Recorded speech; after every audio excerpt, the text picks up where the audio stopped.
يا جماعة، أنا اسمي فرح. يمكن الاسم ده غريب على حالتي دلوقتي، بس كان فعلا بيوصفني زمان. قبل سنتين كده كنت طايرة من الفرحة. قلبي لقى اللي بيدور عليه، والأول مرة أحس إني لقيت السند والظهر.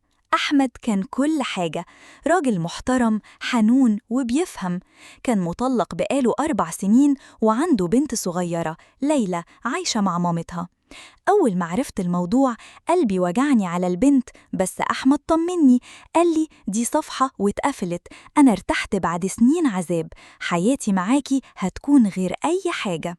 كنا عايشين في حلم وردي، بنخطط لكل تفصيلة في حياتنا اللي جاية. الشقة اللي هنجيبها، عفشها، حتى أسماء ولادنا كنا بنفكر فيها وإحنا بنضحك. أحمد كان دايما يقول مستحيل أرجع ليها تاني. المشاكل اللي بينا كانت أكتر من طاقة أي بني آدم. كنت بصدقه، كنت شايفه في عينيه الصدق والحب.